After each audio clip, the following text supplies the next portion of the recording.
Hello again, welcome to birthdaypartymagician.com. My name's Julian, I'm here with Anna, and Anna, I'd like to share a little secret with you. When I was 5 years old, I was struck by lightning, and ever since then I've been able to read people's minds and control their thoughts. I'll do a little experiment and show you. Name any four-legged animal in the world. Any four-legged animal in the world. Go on. Cow. You're not going to believe this.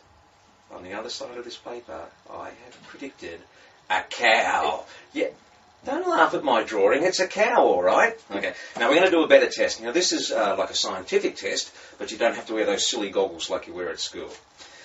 Here's how it goes.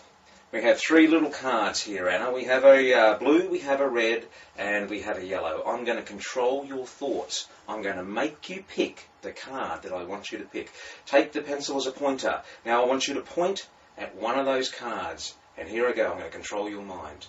You're going to point at the card I want you to point at. You happy with the yellow? Do you want to change your mind? So yellow it is. Ooh, hey, Anna, you know the yellow card?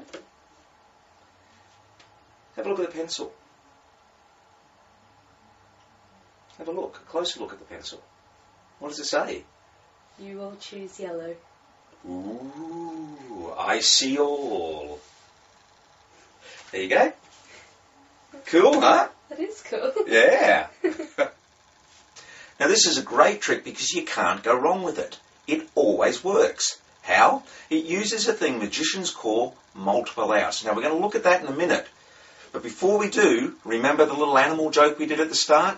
I'm sure you can draw one of those up yourself. But if you don't want to, as always, just look below the screen right there and you'll see where you can download it. Let's look at how to do the trick. So this is how we do the mind reading test. You have three cards. I've stuck little bits of tape on there. You could colour the whole card in with texture or use three different coloured pieces of paper. It doesn't matter. They need to be the same size. On the back of the red one, you write, you will choose the red one. On the back of the yellow and the blue one, you have nothing. Those three cards are stacked on top of each other and they go in the envelope. But before they go in the envelope, let me show you what else is inside the envelope.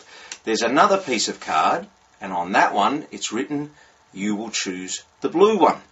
This piece of card is about the same width as the envelope. It's a fairly snug fit, but enough that it just goes in and out easily.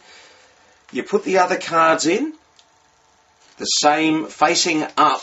So if you open the flap, the cards come out with the colours facing up. The reason you have the piece of cardboard in there fairly wide is when you squeeze that envelope and shake it, only the bits of white card come out and that piece of card just gets stuck in the middle there. You bring the cards out, the envelope goes down to the side, nobody even knows that that's got anything to do with the trick. You put the pieces of card out and it doesn't matter which way they go, and you hand them a pencil to point.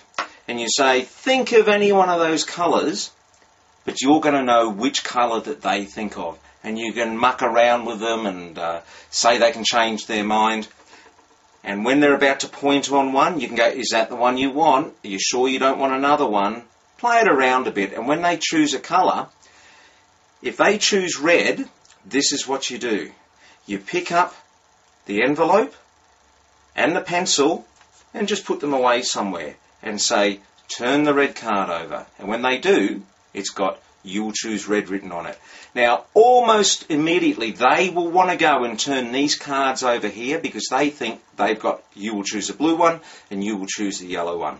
Let them turn them over and they get really surprised. What happens if they choose the blue one?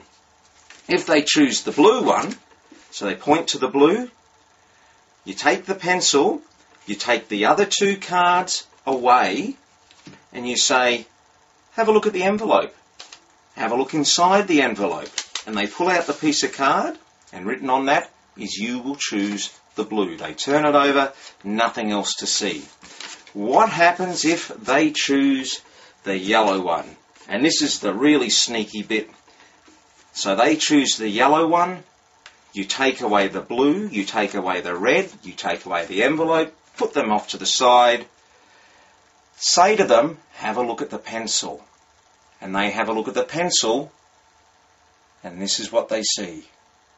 You will choose yellow. So how do you make the pencil? Take a pair of scissors and carefully scrape off a bit on the side of the pencil like that. Take a biro or a pen and write, you will choose yellow. The important thing to remember here is nobody knows that you've got anything on the back of the cards. Nobody knows there's anything in the envelope. Nobody knows there's anything on the pencil. In fact, nobody knows what you're going to do at all. So don't panic. Just go slowly, go through the moves, and you'll have a miracle every time. And remember, if I can do it, you can do it.